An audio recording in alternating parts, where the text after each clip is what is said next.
Shalom, apa kabar semua? Haleluya, lambai tangan. Haleluya, ya, haleluya. Puji Tuhan. Who is happy today? Ada, so happy. Haleluya. God is good all the time. God is good. Haleluya, puji Tuhan kerana kita sempat sekali lagi untuk bertemu secara bersemuka dan berikan senyuman yang termanis kepada teman kiri, teman kanan. Senyuman termanis, Say, yeah, God bless you. Haleluya. Dan terima kasih juga kepada kita pelayan-pelayan Tuhan yang telah memberkati kita sampai hari ini, sampai sekarang, ya. Nah, minggu ini saya ingin menyampaikan satu bahagian firman Tuhan yang berjudul menjadi berkat di marketplace. Ya, beritahu teman kiri, teman kanan. Mari kita menjadi berkat di marketplace. Yes, haleluya. Nah, salah satu tema utama untuk gereja di UMC untuk tahun ini ialah untuk menjadi gereja yang misional. Dan kalau gereja di UMC sebagai satu gereja bandar yang mau menjadi gereja misional, fokus kita adalah juga di marketplace. Walaupun kita tidak melupakan pelayanan misi di kampung-kampung, tetapi untuk hari ini fokus kita ataupun fokus bahagian firman Tuhan saya ialah kepada bahagian marketplace. Kita semua orang yang bekerja, amen. Termasuk kita yang di rumah, termasuk kita yang di gereja, termasuk kita yang di pejabat, di construction site, di bengkel-bengkel dan di mana-mana pun.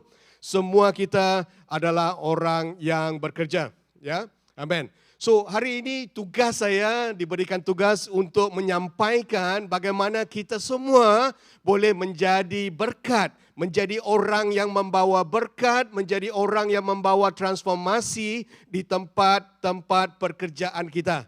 So, marketplace adalah tempat di mana Tuhan letakkan di mana kita berada. Tidak kira sama ada kita di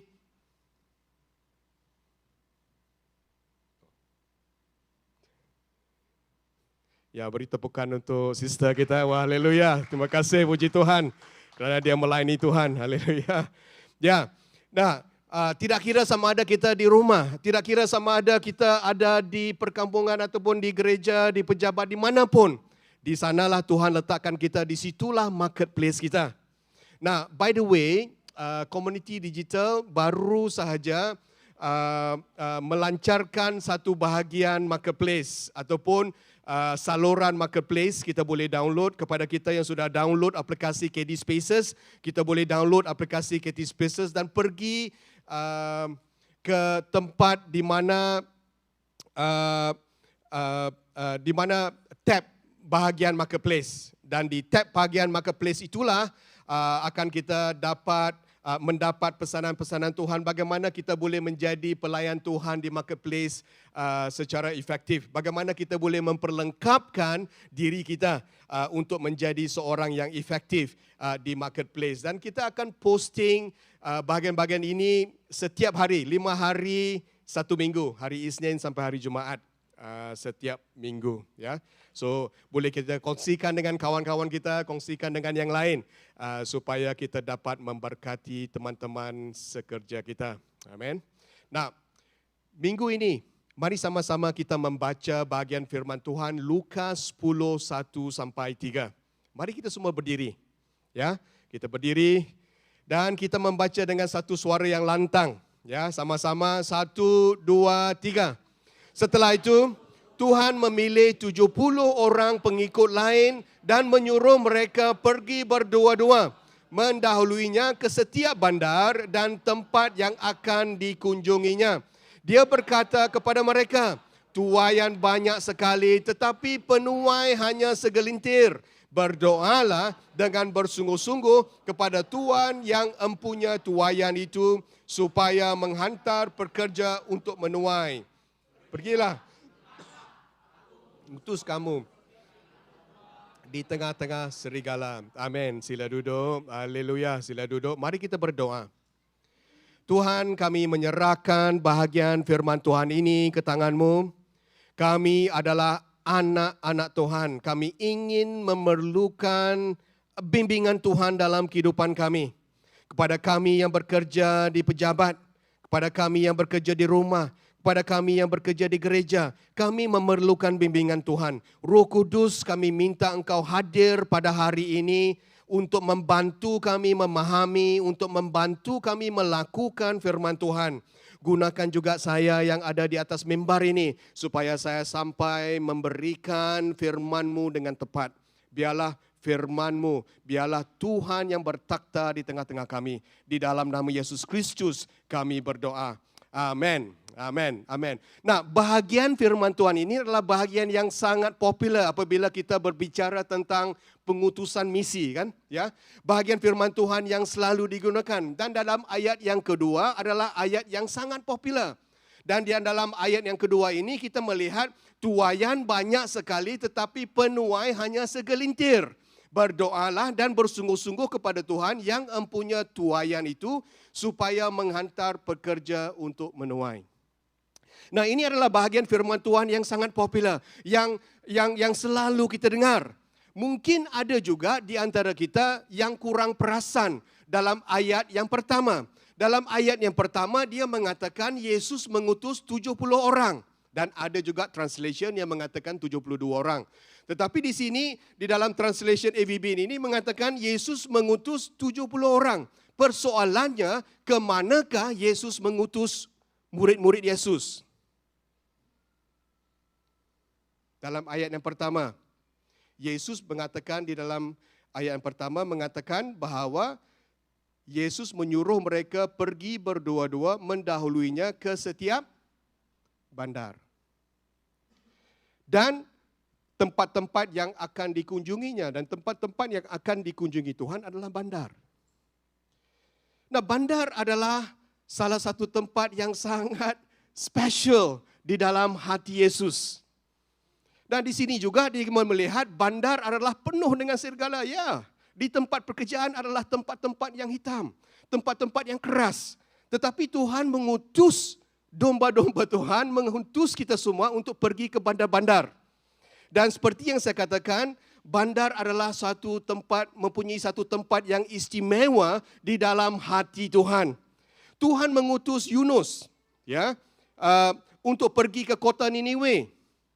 Tuhan berkata di kota Niniwe ada 120,000 orang di sana. Ramai jiwa-jiwa yang belum diselamatkan. Dan di dalam Alkitab, Yesus juga menangis. Ada dua perkara di mana Yesus menangis. Perkara pertama adalah peristiwa pertama ialah apabila kawannya Lazarus mati. Ingat kan? Ya. Tetapi yang kedua, Yesus menangis adalah atas kota Yerusalem. Di dalam Lukas 19:41. Yesus menangis ke atas kota Yerusalem. Kota mempunyai tempat yang istimewa, yang special di dalam hati Tuhan. Kedua-duanya, Lazarus dan kota Yerusalem, dikasihi Tuhan. Kedua-duanya menantikan kedatangan Yesus. Kedua-duanya mati sehingga dia datang.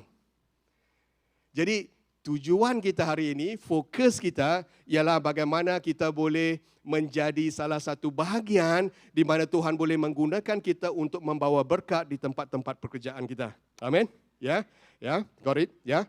Dan di dalam Wahyu 21 juga kita dapat melihat puncak rancangan penebusan adalah berakhir dengan kota Yerusalem baru. Bermula daripada Taman Eden, tetapi akhirnya dengan kota Yerusalem baru kerana Tuhan ada rancangan yang istimewa untuk kota-kota, dan hati Tuhan adalah lembut kepada kota-kota. Kita lihat kepada banci negara Malaysia yang selalu saya kongsikan. Urbanisasi di Malaysia ialah 75%. Maksudnya 75% daripada penduduk Malaysia ada di bandar-bandar dan di kota-kota.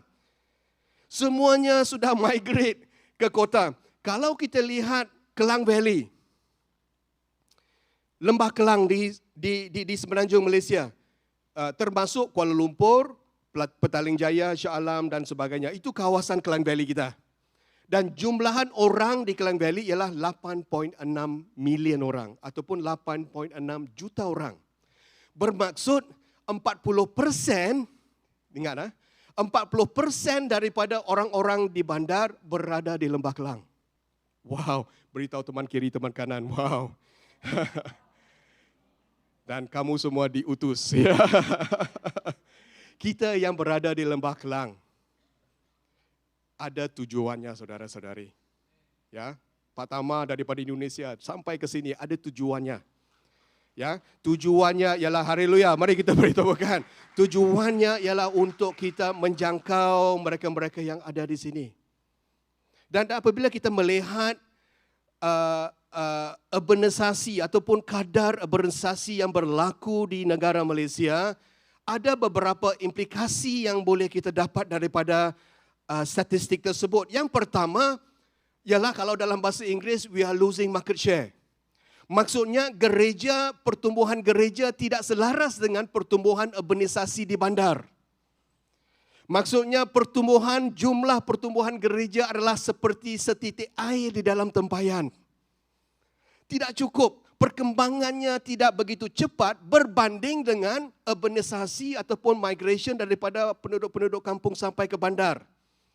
Jadi kalau kita mau menjadi relevan, kalau gereja mau menjadi relevan di dalam abad yang ke-21 ini, kita harus menjadi relevan di bandar, saudara-saudari. Nah, jangan salah faham, bahagian-bahagian kampung adalah penting. Tetapi kalau kita lihat secara jumlahan besarnya itu, kita tidak boleh mengabaikan kuasa pengaruh kita di bandar-bandar. Itu yang pertama. Dan implikasi yang kedua ialah the heart of the city ataupun jantung bandar, pusatnya ialah marketplace. Marketplace adalah tempat di mana perdagangan ataupun perkhidmatan services dilakukan, kan? Dan itu adalah tempat di mana 1/3 daripada kehidupan dewasa manusia terletak. Marketplace haruslah menjadi salah satu ladang misi yang utama untuk gereja di abad yang ke-21 ini. Something to think about. Kerana ramai orang yang di luar ataupun ramai orang yang di marketplace tidak akan menjejakkan kaki ke dalam gereja pada hari Ahad ini. Dan kita sebagai jemaat-jemaat Tuhan, kita sebagai orang yang percaya, setiap hari Isnin sampai hari Jumaat kita ada di marketplace. Dan hari ini tugas saya, izinkan saya memberikan sedikit pencerahan kepada kita untuk membuat sedikit perubahan di dalam pola pemikiran kita supaya kita akan menjadi pelayan Tuhan marketplace yang efektif. Kita semua boleh beritahu teman kiri, teman kanan, we can do it. Kita semua adalah pelayan Tuhan sepenuh masa. Beritahu teman kiri, teman kanan, kamu adalah pelayan Tuhan sepenuh masa. All the time. Kalau kita seorang dokter, kita adalah pelayan Tuhan sepenuh masa di hospital.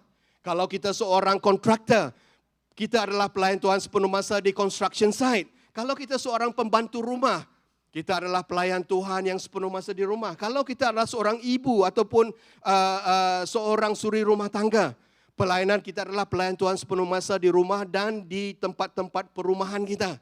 Kalau kita seorang programmer contohnya, ya kita adalah seorang pelayan Tuhan sepenuh masa di syarikat IT kita dan sebagainya. Nah, ini penting. Sebab kita mau melihat setiap ahli jemaat kita untuk keluar itu memikirkan bahawa kita adalah pelayan Tuhan sepenuh masa. If you agree, can you say amen? Ya, amen. Nah, ini tidak bermakna kita yang bekerja di gereja tidak penting. Nothing to that, right?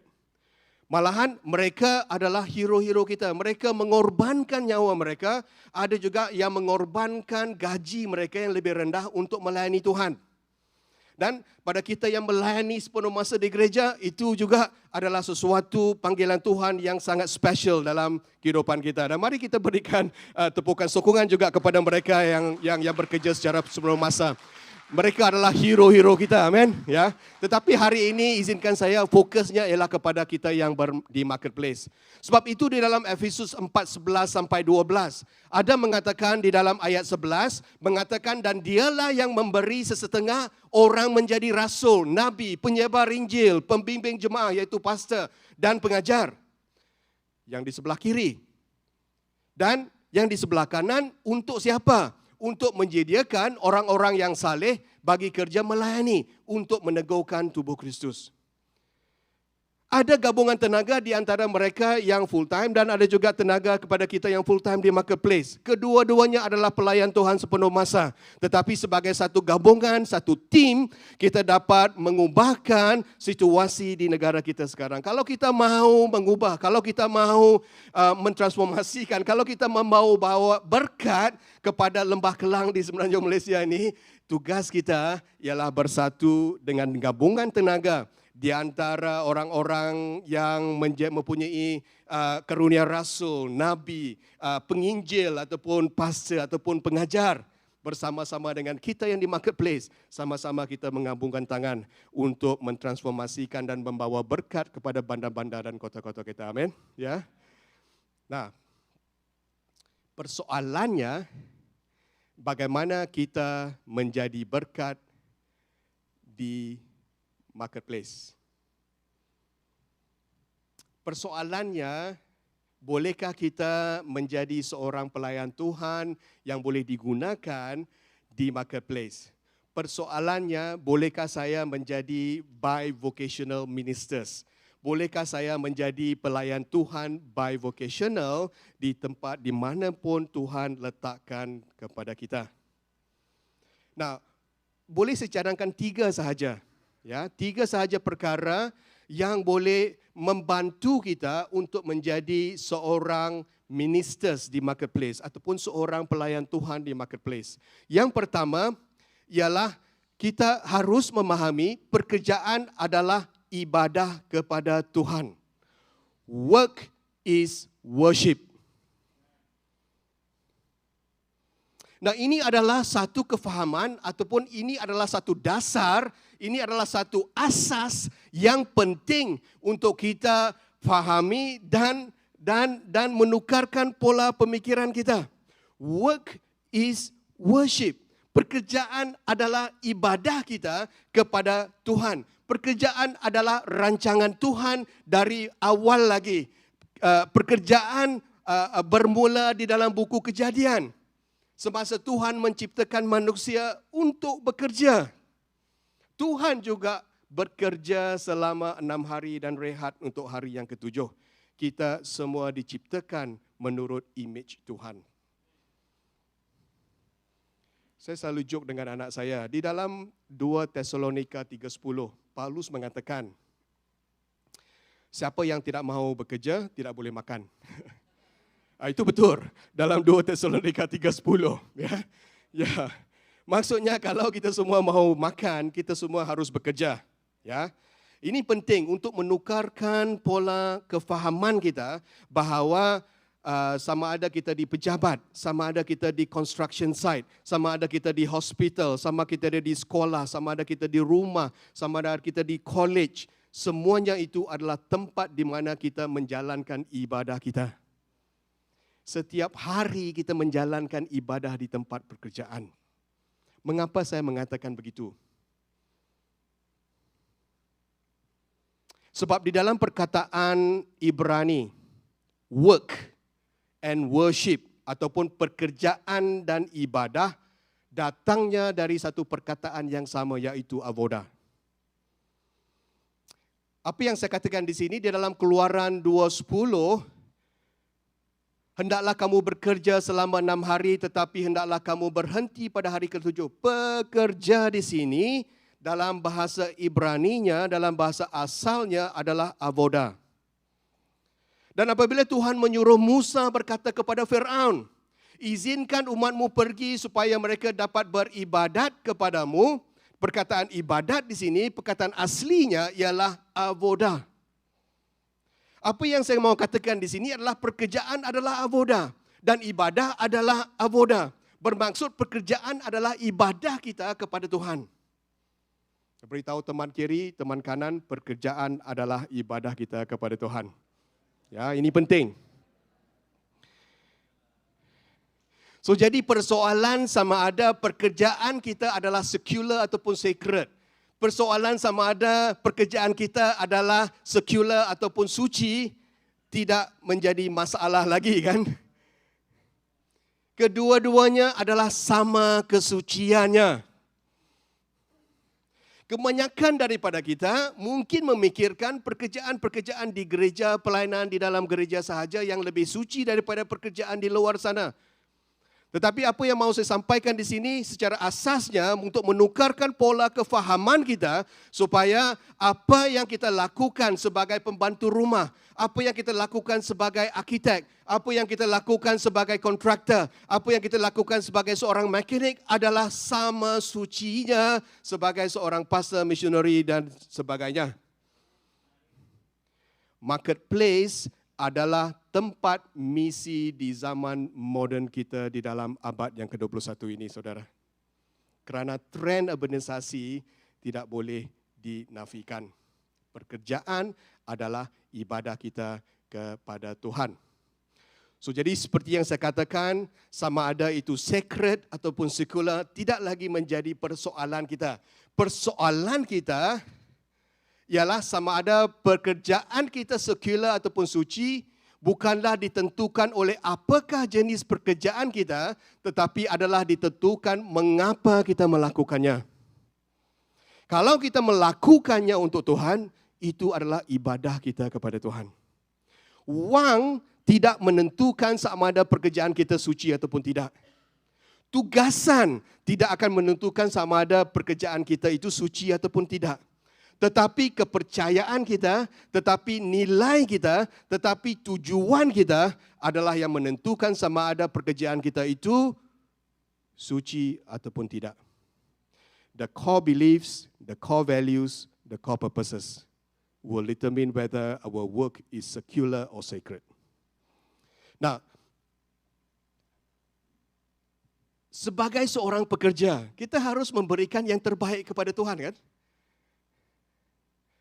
Kolose 3:23 mengatakan, lakukanlah segala kerja dengan sebulat hatimu. Untuk siapa? Untuk Tuhan. Bukan untuk manusia. Kerana kamu tahu bahawa daripada Tuhan, kamu akan menerima warisan sebagai ganjaranmu. Kristus ialah Tuanmu dan kamu hambanya. Apabila kita bekerja di pejabat, apabila kita bekerja di bengkel kita bekerja untuk Tuhan. Kita adalah pelayan Tuhan sepenuh masa dan pekerjaan kita adalah ibadah kepada Tuhan. Saya sebagai seorang CEO di tempat pekerjaan saya dan saya juga seorang elder di gereja. Tapi saya orang yang sama. Fungsi dan tugasnya mungkin berlainan, mungkin berbeza pada hari Isnin dengan Jumaat, hari Sabtu dengan hari Ahad. Tugasnya mungkin berbeza. Tetapi kedua-duanya disatukan, diintegrasikan, integrated in me. Kerana pekerjaan adalah sacred dan tubuh saya adalah bait suci Roh Kudus, kan? Ya. Itu maksud saya. Maksud saya ialah saya adalah orang yang sama. Sama ada saya bekerja di pejabat ataupun saya bekerja di gereja. Kedua-duanya adalah yang sama. Dan saya teringat apabila saya memulakan pelayanan saya di antara orang asli, dari awal lagi pada masa yang sama saya memulakan bisnes yang kecil. Ada terlintas di dalam pemikiran saya, sama ada saya mahu melakukan pelayanan sebagai seorang missionary sepenuh masa ataupun saya melakukan sebagai seorang businessman sepenuh masa. Dalam pemikiran saya harus memilih salah satu daripada itu. Memang di dalam hati saya gemar untuk melakukan kedua-duanya. Saya memang gemar untuk memulakan sesuatu yang baru. Bahagian entrepreneurship adalah satu bahagian yang di dalam saya. Pada masa yang sama juga saya mahu melibatkan diri dalam pekerjaan misi, melayani Tuhan dan sebagainya. Jadi ada juga orang yang bertanya dengan saya, "Hey, An, bila kamu akan menjadi full time?" Saya senyum dan saya berdoa. Tetapi dalam doa saya pernah saya berfikir Dan pernah Tuhan memberitakan kepada saya bahawa saya harus menyerahkan kedua-duanya kepada Tuhan. Dan apabila saya menyerahkan kedua-duanya, bisnes dan pelayanan orang asli pada ketika itu kedua-duanya kepada Tuhan, saya dapati Tuhan memberikan kedua-duanya kembali. Satu conviction, satu kesedaran yang sangat mendalam yang menyatakan bahawa saya boleh melakukan kedua-duanya. Sebagai seorang tent maker dan sebagai seorang bivocational ministers dan sebagainya, pelayanan berkembang, tanggungjawab berkembang, bisnes pun berkembang. Dan saya dapati Tuhan memberikan saya kemampuan dan kebolehan yang luar biasa. Kemampuan yang luar biasa untuk melakukan kedua-duanya. Itu adalah grace of God. Itu adalah rahmat Tuhan dalam kehidupan kita. Di dalam kita meletakkan dan menyerahkan apa yang kita ada, Tuhan akan melipat gandakan kemampuan dan kebolehan kita untuk melakukan semuanya itu. Apa yang penting ialah kita taat di dalam panggilan Tuhan. Amin. Walk in obedience to the call of God. Amen. Ya, beritahu teman kiri, teman kanan, mari kita taat kepada panggilan Tuhan. That is the first one. Yang perkara ialah kita harus memahami bahawa kita adalah pelayan Tuhan sepenuh masa dan pekerjaan kita adalah ibadah. Work is worship. Amen. Yang kedua, ialah kita boleh menjadikan tempat pekerjaan kita sebagai ladang misi. Nah, maksud saya di dalam Markus 12, 29 sampai 31, mengatakan di sini bahawa ada dua perkara sahaja perintah utama di dalam dunia kita, di dalam hidup kita. Perintah utama yang pertama ialah mengasihi Tuhan dengan sepenuh hati, dengan sepenuh jiwa, dengan sepenuh pikiran kita dan dengan sepenuh kekuatan kita. Dan kedua ialah kita mengasihi sesama manusia. Dan kalau kita mempraktikkan ini, kalau kita mencerminkan nilai ini di tempat pekerjaan kita, kita sudah akan menjadi saluran berkat kepada kawan-kawan kita di tempat pekerjaan kita. That's all we need to do. Extravagant love. Kasih yang berlimpah-limpah di tempat pekerjaan kita. Kita melakukan dengan penuh kasih. Dan apabila Tuhan mengajar kita untuk berdoa di dalam Matius 6, 9, 10. Ya, kita tahu semuanya itu. Tetapi bahagian dalam ayat yang ke-10, datanglah kerajaanmu, terlaksanalah kehendakmu di bumi sebagaimana di syurga. Dan kalau sebahagian besar daripada kehidupan kita adalah di marketplace, maksudnya kita berdoa supaya Tuhan datang dan kerajaan Tuhan terlaksana dan kehendak Tuhan terlaksana di marketplace juga. Sebahagian besar daripada kehidupan kita, 1/3 daripada masa yang kita ada sebagai orang dewasa, kita meluangkan masa kita di marketplace. Dan apabila kita menjadi duta kerajaan Allah, kita berdoa supaya kerajaannya turun, supaya kehendak Tuhan akan berlaku di marketplace dan di pejabat-pejabat kita. Amin. Dan kenyataan itu berlaku di mana? Di bahagian 7 domainnya. Kita tahu A, B, C, D, E, F, G.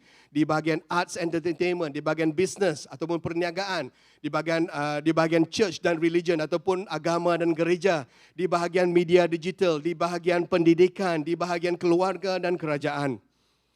Kita dipanggil ke 7 domain ini, di manapun Tuhan letakkan kita berada. Di situlah kita akan membawa transformasi. Di situlah kita akan memuridkan pelbagai bangsa. Di situlah kita akan dapat melayani pelayanan diaspora. Di situlah kita dapat melayani mereka-mereka yang di dalam kesusahan. Membawa perubahan dan berkat kepada mereka. Mereka yang tidak akan kita temui di dalam gereja. Tempat pekerjaan adalah tempat di mana kita boleh mencurahkan berkat kita. Tempat di mana kita boleh mempraktikkan perintah agung, mengasihi Tuhan dan mengasihi sesama. Extravagant love di tempat pekerjaan kita. Tidak ada perpisahan di antara secular dan sacred. Kita adalah orang yang sama pada hari Isnin sampai Jumaat. Kita juga orang yang sama pada hari Sabtu dan Ahad. Amen. Saya teringat satu ketika apabila saya pergi ke Indonesia. pernah saya bertemu dengan seorang penyapu sampah di Kota Malang. Dan di sana apabila saya bertemu dengannya dan bercakap dengannya, dia menjemput tim kami pada ketika itu pergi ke rumahnya. Dan di sana dia menunjukkan kepada kita rumah yang sangat sederhana. Tidak ada simen, lantai, tanah dan sebagainya. Sebagai seorang penyapu sampah. Dan dia mengatakan setiap hari apabila saya menunaikan tugas saya sebagai penyapu sampah di kawasan yang ditentukan untuk saya berdoa. Saya berdoa untuk kawasan ini. Saya berdoa untuk tempat-tempat di sini. Saya berdoa untuk mereka-mereka yang lalu di tempat kawasan saya. Dan apabila Tuhan menemukan saya dengan sesiapa yang bercakap dengan saya akan menceritakan tentang kebaikan Tuhan di dalam hidup saya. Dan di dalam 6 bulan, dia telah memulakan satu kumpulan baru di tempat di sana, lebih kurang 20 orang yang percaya melalui seorang penyapu sampah, melalui seorang marketplace ministers. Di manapun Tuhan letakkan kita berada. Semuanya itu berlaku di jalanan. Semuanya itu berlaku di luar gereja, saudara-saudari. Ini yang mahu saya sampaikan. Kita sebagai seorang marketplace ministers, kita boleh melakukan sesuatu yang istimewa di tempat marketplace kita. Saya percaya di dalam abad yang ke-21 ini, ramai orang akan dipanggil untuk melakukan bivocational ministers. Mengapa saya mengatakan begitu? Kerana kalau Tuhan mahu membangunkan sesuatu kebangkitan rohani di negara kita Malaysia, kalau Tuhan mahu membangunkan kerajaannya di bandar-bandar, kita lihat di UMC, berapa orang di UMC sekarang? Lebih kurang 5,000 orang. Kingdom City mungkin 8,000, 10,000 orang. SIBKL saya tidak tahu, mungkin 8,000 dan seterusnya. Tetapi kalau kita melihat jumlahan orang di negara Malaysia ialah 8.6 juta orang di Lembah Kelang. Maksudnya gereja adalah seperti satu titik di dalam lautan yang besar. Contohnya kalau kita mahu membuat transformasi, kalau kita mahu melihat kebangkitan rohani berlaku di negara Malaysia, kita harus kurang-kurangnya menjangkau 20% daripada 8.6 juta orang tersebut. Bermaksud kita memerlukan 350 DUMC di Kuala Lumpur. Besar. Dan kita memerlukan 350 senior pastor untuk melakukan. Okey, itu adalah satu jumlah statistik saja. Tapi kalau kita fikirkan, kalau kita mahu gereja DUMC-BM contohnya 150 orang, 150 orang untuk menjangkau 20% daripada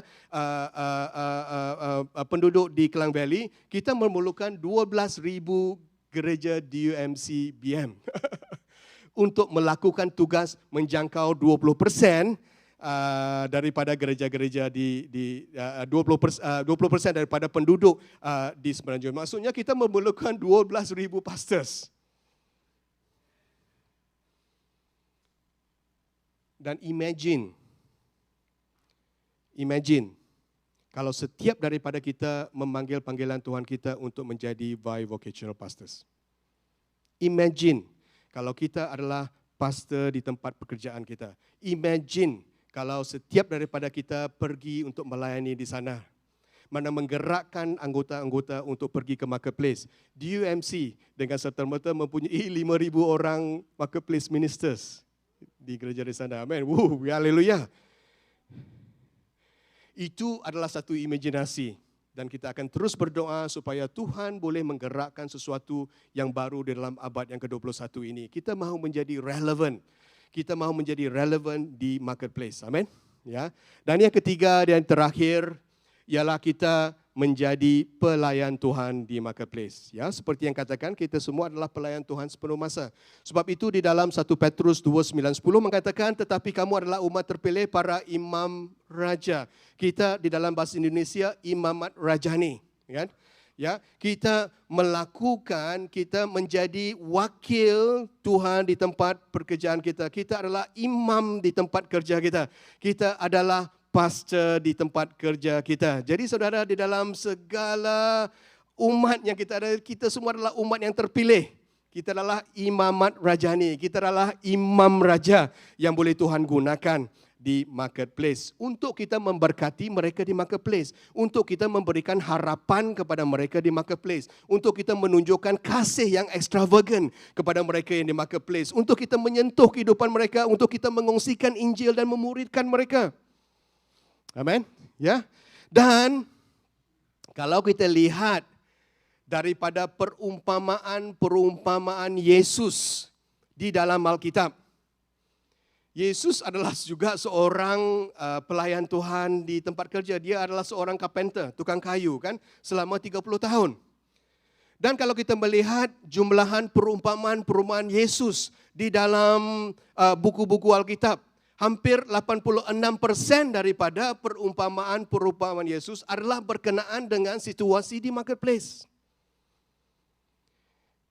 Sebab itu apabila Yesus mengatakan untuk kita menjadi relevan di bandar, untuk kita menjadi relevan di kota-kota, kita harus menjadi relevan di marketplace. Paulus juga menjadi seorang tent maker. Paulus juga menjadi seorang businessman yang membuat kemah, yang menjangkau seluruh Eropah dan Asia. Persoalannya, bagaimana saya boleh menjadi seorang marketplace ministers yang efektif? Ada 4, dengan cepat. Yang pertama ialah kita boleh menjadi seorang Kristian yang hanya mendapat pendapatan. Duit, tahap yang pertama, adalah tujuan utama kita. Ya. Tetapi wang ataupun duit tidak salah. Siapa katakan wang atau duit salah? Kalau kamu katakan itu salah, boleh berikan kepada saya juga lah kan. Duit adalah neutral. Keuntungan di marketplace bukanlah jahat. Saya selalu mengatakan bahawa duit kalau digunakan dengan baik adalah menjadi satu hamba yang baik. Tetapi kalau kita mengejar keuntungan dan mencintai keuangan ataupun mencintai duit, duit menjadi bos yang kejam. Maksud saya kan? Ya. So jadi duit adalah neutral. Apa yang kita lakukan dengan duit itu yang menentukan sama ada kita menjadi hamba atau menjadi tuan. Nah, contohnya saya tulis di sini. Apabila kita berbicara tentang Daud, Raja Daud dan Goliat, ya. Apabila Daud menentang Goliat pada satu ketika dan mengalahkan Goliat. Ya, kita selalu men-spiritualize bahagian passage tersebut dan memang itu tidak salah. Itu memang betul, ya. Dan kita harus terus memikirkan bahawa kita adalah seperti Raja Daud dan boleh mengalahkan Gergasi. Tetapi saya mahu kita masuk kembali ke dalam bahagian firman Tuhan tersebut. Nah, Raja Daud sebelum dia membunuh Goliat, dia bertanya satu soalan kepada raja di sana. Dan pertanyaan Daud adalah pertanyaan seolah-olah pertanyaan sekular. Sebab dia bertanya, apakah yang akan dilakukan terhadap orang yang membunuh Goliat? Di dalam 1 Samuel 17:26. Dalam perkataan lain, apakah ganjaran yang akan saya dapat kalau saya membunuh Goliat? Mendapat pendapatan bukanlah salah di tempat pekerjaan. Mendapat gaji bukanlah salah. Mendapat gaji yang tinggi pun bukan yang salah. Kalau kamu ingat itu salah, boleh berikan sebahagian itu kepada saya juga. Dan raja menjawab, ganjarannya jikalau kamu membunuh Goliat di dalam 1 Samuel 17:25 ialah kekayaan. Ganjarannya saya akan memberikan anak perempuan saya kepadamu sebagai isteri. Ganjarannya ialah kamu tidak perlu membayar cukai sepanjang hidup kamu, ya. Tidak perlu bayar income tax. Itu adalah pertanyaan Raja Daud. Itu pertanyaan Daud pada ketika itu. Maksudnya dia memikirkan tentang pendapatannya dalam melakukan sesuatu pekerjaan. Itu tidak salah. Itu tahap yang pertama. Tapi kita masuk ke dalam tahap yang kedua. Di dalam peringkat yang kedua di mana Kristian yang mengaplikasikan kebenaran. Di sini kita menjadi seorang pekerja yang baik. Di sini kita menjadi seorang pekerja yang mengelakkan godaan dan temptation. Kita mempraktikkan karakter seperti Kristus di tempat pekerjaan kita.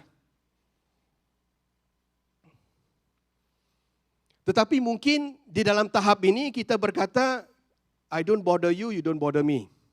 Maksudnya, saya tidak ganggu kamu, kamu tidak ganggu saya. Saya hidup sebagai seorang Kristian, kamu boleh hiduplah dengan cara kamu sendiri. Itu adalah tahap Kristian yang kedua, di mana kita sebagai seorang yang baik, menjadi seorang yang melakukan pekerjaan dengan baik, melakukan pekerjaan dengan penuh etika, melakukan pekerjaan dengan integriti dan sebagainya. Dan kita masuk ke dalam tahap kita yang ketiga. Dan inilah mungkin tahap yang izinkan saya cadangkan untuk kita menuju ke arah tersebut. Ialah Kristian yang lebih daripada pemenang. Roma 8:37 mengatakan tidak, dalam semua hal kita adalah lebih daripada penakluk melalui Dia yang mengasihi kita. We are more than conqueror. Amen. Ada satu joke saya beritahu dengan isteri saya, tapi dia tidak ketawa, tapi saya akan kongsikan juga. Ada satu ketika seorang istri mengatakan, suami, kamu pergi, kamu berlawan dengan musuh-musuh saya di sana dan kamu ambil semua harta-harta lawan-lawan saya.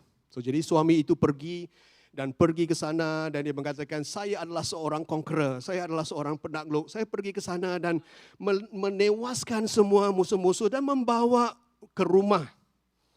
Dan keuntungan-keuntungan yang ada. Dan dia berkata, isteri, inilah hartamu.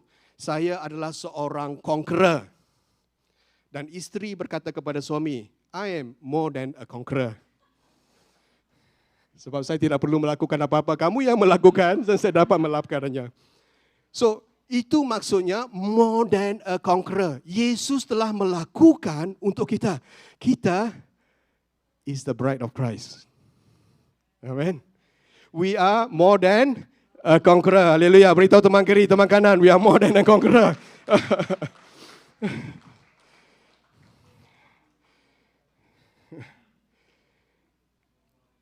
Nah, apabila kita beroperasi, apabila kita menjadi seorang pemenang, kita beroperasi di dimensi yang lebih tinggi daripada dimensi fizikal. Maksud saya, kalau kita menghadapi cabaran hidup, kalau kita menghadapi cabaran di tempat pekerjaan kita, kita tahu kita tidak keseorangan kerana Tuhan ada bersama dengan kita.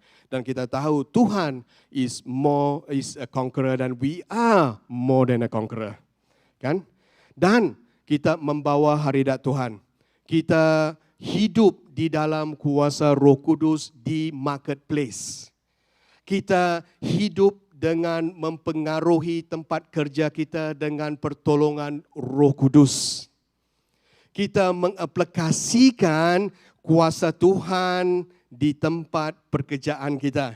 Kita mendapat kebijaksanaan Tuhan yang luar biasa yang datangnya daripada Tuhan di tempat pekerjaan kita. Dan apabila kita operate dalam spiritual realm di tempat pekerjaan kita, kita operate di dalam dimensi yang lebih tinggi daripada dimensi pekerjaan. Kita tidak lagi ditekan, tetapi kita beroperate di dalam operasi di dimensi spiritual di tempat pekerjaan kita. Dan ini yang mungkin saya cadangkan dan mungkin saya syorkan kepada kita Izinkan saya katakan, kita cuba melakukan ini. Kita mencurahkan berkat Tuhan di tempat kerja kita. Kita memanifestasikan kerajaan Tuhan di tempat kita. Kita memberikan otoriti rohani kita. Kita mengambil berat tentang hal ehwal syarikat kita. Kita mengambil hal ehwal tentang budaya di tempat kerja kita. Keselamatan rohani, keberanian untuk kita berkongsi dan sebagainya. Semuanya itu dilakukan dengan kuasa Tuhan di tempat kerja kita. Kita sebagai seorang Kristian mempunyai kelebihan yang luar daripada mereka yang tidak percaya. Kerana kita mempunyai Roh Kudus di dalam kita. Di tempat pekerjaan kita, kita dapat melakukan lebih daripada apa yang boleh mereka lakukan kerana kita mempunyai kuasa yang luar biasa. Kita boleh melakukan pekerjaan-pekerjaan yang luar biasa kerana Roh Kudus adalah Roh Kudus yang luar biasa di dalam kita. Amin. So inilah kita dapat melakukan. Kita minta kuasa Tuhan, kita minta keberanian yang luar biasa yang berlaku untuk kita. Dan yang terakhir ialah tahap di mana Kristian yang boleh membawa transformasi di tempat pekerjaan kita. 1 Petrus 2:9 mengatakan kita adalah imamat rajani, kan? Ya. Dan dengan cepat kita boleh membantu jiran-jiran tempat kerja kita. Kita boleh mengubah situasi di tempat kerja kita. Kita boleh mempengaruhi, kita boleh menukarkan budaya, kita boleh mengubahkan seluruh situasi di syarikat kita. Dan saya sebagai seorang manager ataupun seorang CEO di tempat saya boleh mengubahkan budaya di tempat pekerjaan saya. Saya boleh memberikan polisi, contohnya tidak memberi rasuah dan sebagainya, kan? Ya, saya boleh melakukan segalanya. Ada masalah di tempat pekerjaan saya, staf bergaduh dengan isteri, suami isteri bergaduh, bercakap dengan saya. Saya adalah pastor di tempat pekerjaan saya. Bagaimana saya boleh menasihati mereka secara alkitabiah? Mereka tahu saya adalah seorang yang percaya kepada Tuhan ataupun seorang Kristian. Ada mereka yang tidak mengenali. Adalah salah seorang daripada kawan saya mengatakan saya adalah CEO Kristian. Saya kata, apa itu CEO Kristian? Christmas, Easter, only Christian, dia kata.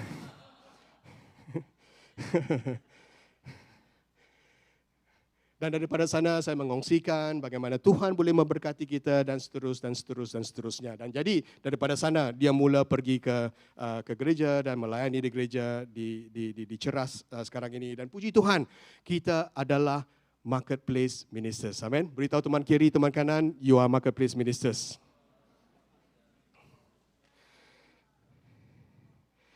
Nah, semasa kebangkitan rohani yang berlaku di Wales, ya, a Welsh revival pada tahun 1904 dan 1905.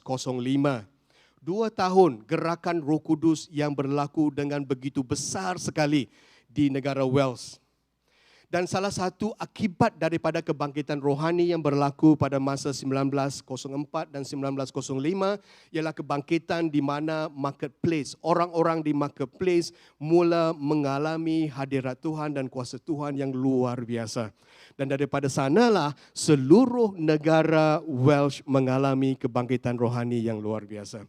Nah, kalau kita rindukan kebangkitan rohani untuk berlaku di negara Malaysia, kita juga harus memikirkan, harus berdoa supaya kebangkitan rohani yang berlaku ini juga akan menyentuh tempat-tempat marketplace. Kalau tempat-tempat marketplace tidak disentuh, susah untuk kita melihat kebangkitan rohani berlaku di negara Malaysia. Panggilan daripada Allah akan dinyatakan. Keberanian mereka untuk berkongsi iman di tempat pekerjaan dan mereka akan terus melakukan. So itu adalah tanda-tanda revival yang berlaku semasa Welsh revival pada ketika itu. Perubahan karakter berlaku. Mereka bekerja dengan penuh integriti. Mereka bekerja dengan penuh kejujuran. Mereka semua bertaubat daripada dosa mereka. Kemurahan hati dan kasih sayang berlaku di mana-mana. So, jadi itu adalah satu daripada apa yang harus kita lihat kalau kita mahu mentransformasikan negara. Saya percaya Tuhan akan melakukan sesuatu yang istimewa di negara Malaysia. Waktu kairosnya akan berlaku dan revival akan berlaku dan revival itu akan menyentuh ke setiap bahagian tempat marketplace juga untuk mereka melakukan sesuatu. Secara kesimpulan saudara-saudari ialah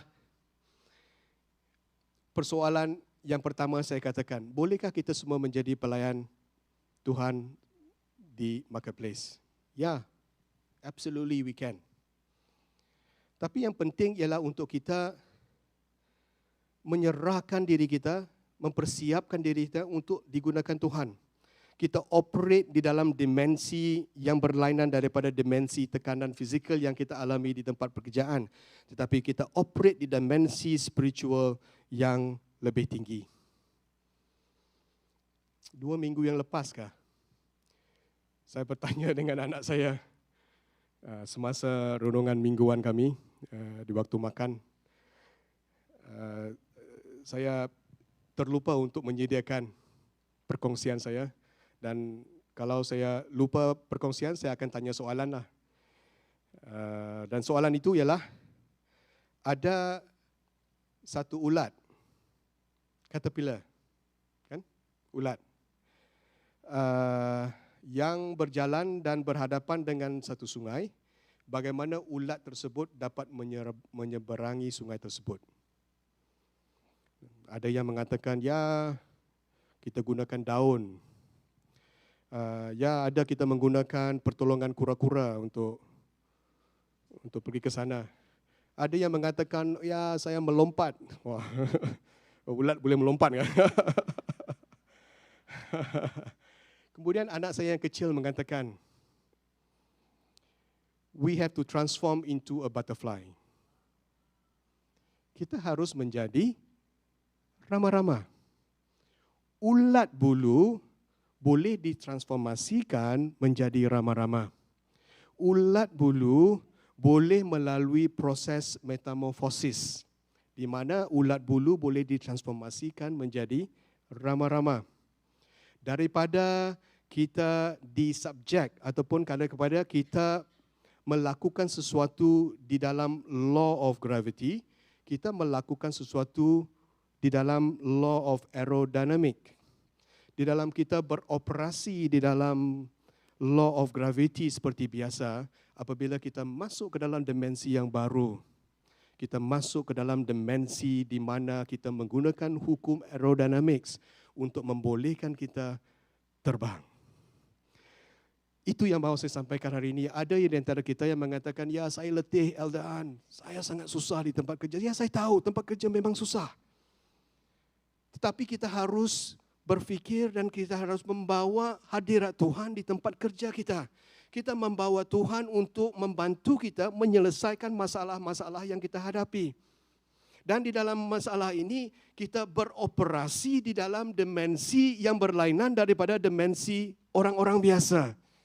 Kita adalah orang-orang yang luar biasa. Amin. Amin. Haleluya. Beri tepukan kepada Tuhan. Haleluya.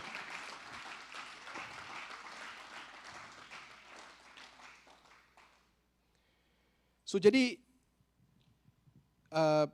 itu yang mau saya sampaikan untuk hari ini. Ya mungkin worship boleh datang untuk bantu. Ya.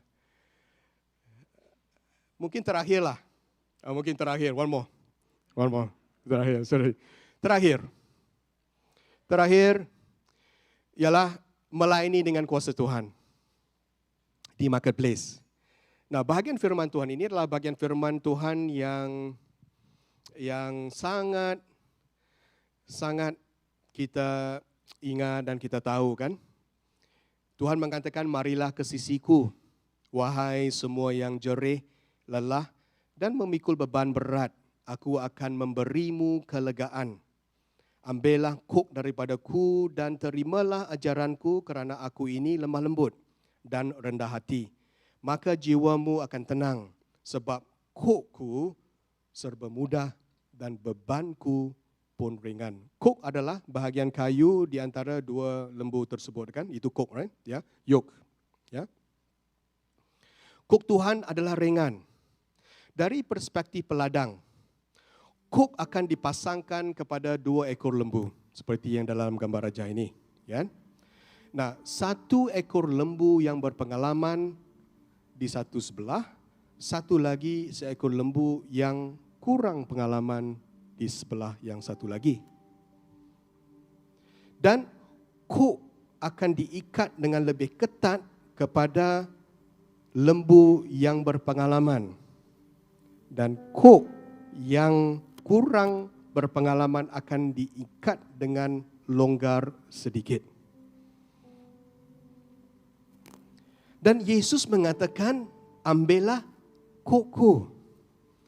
Yesus adalah bahagian lembu yang berpengalaman. Dan konteksnya saudara, konteksnya di dalam bahagian firman Tuhan ini ialah pekerjaan. Konteksnya lembu tersebut harus membajak tanah. Membajak tanah bukan senang. Bekerja di marketplace bukan senang. Ya, you all know that, right? Banyak tekanan, banyak cabaran. Tetapi Yesus mengatakan di dalam melakukan pekerjaan membajak tanah ini, pakailah kokku. Gunakan kok Tuhan dalam kita melakukan pekerjaan kita. Kita ambil kok Tuhan, biar Tuhan yang berpengalaman dalam setiap kita melakukan pekerjaan di tempat pekerjaan kita, kita masuk ke dalam dimensi yang baru di mana kita tahu bahawa Tuhan bersama dengan kita, di sebelah kita, memikul beban kita. Kita berjalan bersama dengan Yesus.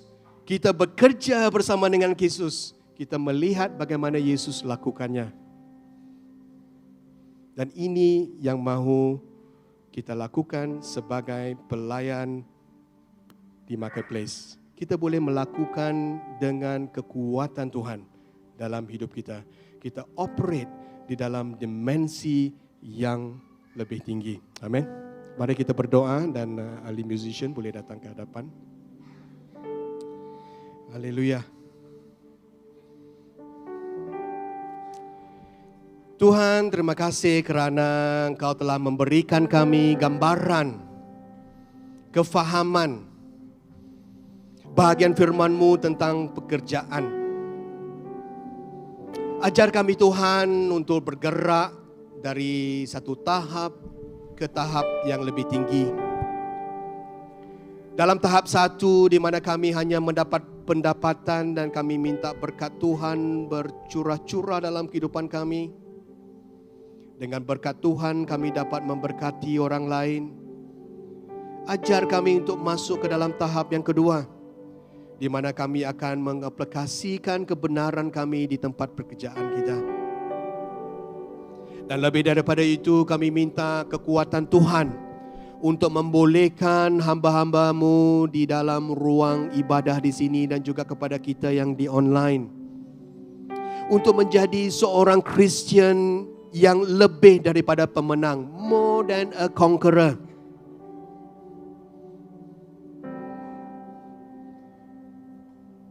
Dan kemudian Tuhan masukkan kami ke dalam tahap yang keempat di mana kami boleh mentransformasikan situasi di tempat pekerjaan kita. Walau di manapun tahap kita berada, sama ada di tahap 1, 2, 3 ataupun 4, Tuhan akan sentiasa bersama dengan kita. Dan kami minta penyertaan Tuhan di dalam setiap yang kami lakukan di tempat pekerjaan, di marketplace. Kami minta supaya Engkau menggerakkan kami, bukan dengan kekuatan kami, tetapi dengan kekuatan Tuhan.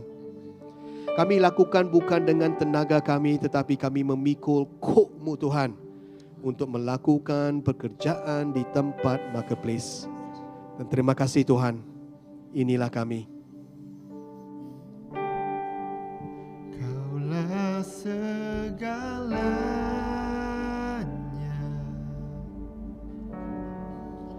di dalam hidupku. Yes God.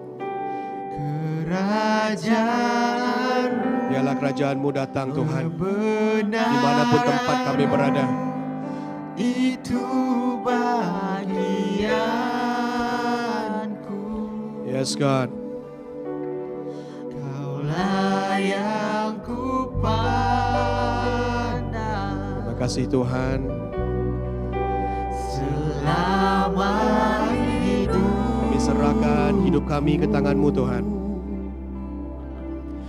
mengasihimu, memuliakanmu, Bapa dan Raja. Mari kita semua berdiri. Haleluya. Kau Bapa, Kau Bapa yang mengasihiku, kuasa-Mu memulihkan. Yes God, inilah hamba-hamba-Mu Tuhan. Hati yang Ya Bapa, kejamah hati kami Tuhan. Sediakan kami sebagai hamba-Mu di marketplace. dapat melihat Thank you Lord. rencana-Mu indah bagiku. Kau ada di setiap jalanku. Hatiku haus dan lapar akan Biarlah kemuliaan-Mu, kerajaan-Mu, kehendak-Mu dinyatakan di tempat pekerjaan kami Tuhan. segala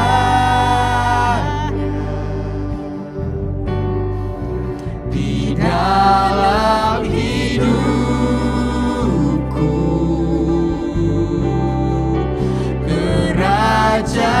Kerajaan-Mu, kebenaran-Mu, itu bagianku.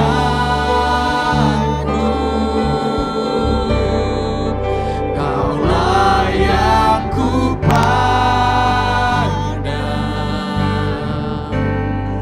selama hidupku. Mengasihimu, memuliakanmu, Bapa dan Rajaku.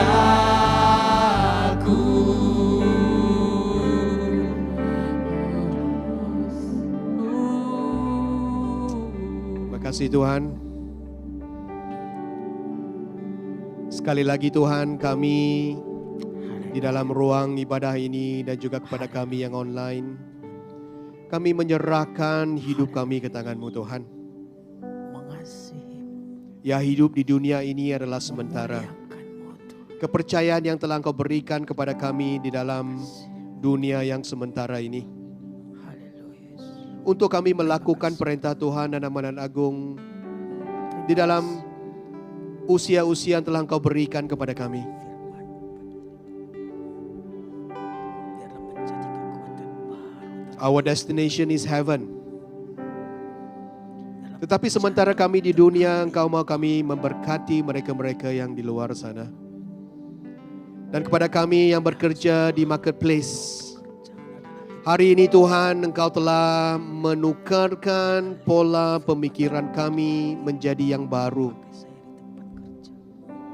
Kami akan menjadi marketplace ministers, pelayan Tuhan sepenuh masa di marketplace. Gunakan hamba-hamba-Mu, gunakan kami Tuhan, seperti Engkau telah menggunakan ramai lagi hamba-hamba Kamu semasa di dalam Alkitab dan semasa di zaman-zaman yang dahulu. Dan di dalam abad yang ke-21 ini Tuhan, gunakanlah kami sebagai seorang yang akan membawa berkat, seorang yang akan membawa transformasi di tempat pekerjaan kami. Kami bukan lagi beroperasi di dalam dimensi fisikal, tetapi kami akan beroperasi di dalam dimensi spiritual yang telah Engkau tetapkan kepada kami. Kami adalah imamat rajani. Kami adalah imam di tempat pekerjaan kami. Kami membawa kehendak Tuhan. Kami membawa kerajaan Tuhan dimanapun Engkau letakkan kami berada. Terima kasih Tuhan. Dan Engkau telah menyadarkan kami kepada kami yang penat, pada kami yang letih lesu. Engkau akan menyegarkan kami. Dan hari ini Tuhan, kami akan memikul kuk-Mu Tuhan. Kami akan mengikut rentak pekerjaan-Mu. Tidak lagi berusaha dalam tenaga saya, tenaga kami sendiri. Tetapi kami memikul kuk Tuhan. Kami akan melihat pekerjaan Tuhan dalam kehidupan kami. Biarlah kami masuk ke dalam dimensi yang baru Tuhan. Terima kasih Tuhan. Mari kita semua angkat tangan untuk menerima berkat Tuhan. Tuhan memberkati engkau dan melindungi engkau. Tuhan menyinari engkau dengan wajah-Nya dan memberi engkau kasih karunia. Tuhan menghadapkan wajah-Nya kepadamu dan memberi engkau damai sejahtera. Kira-kira di mana kita berada? Di rumah, di marketplace, di gereja. Biar Tuhan menyinari engkau dengan wajah-Nya dan memberi engkau grace yang luar biasa. Di dalam nama Bapa, Anak, dan Roh Kudus. Kepada kita semua yang telah diberkati Tuhan, mari sama-sama kita katakan amin, amin, amin, amin, amin. Ibadah sudah selesai dan kepada kita yang memerlukan doa, kamu semua boleh datang ke hadapan. Leader-leader boleh mendoakan untuk kita, ya. Ya. Haleluya. Selamat hari Minggu. Shalom.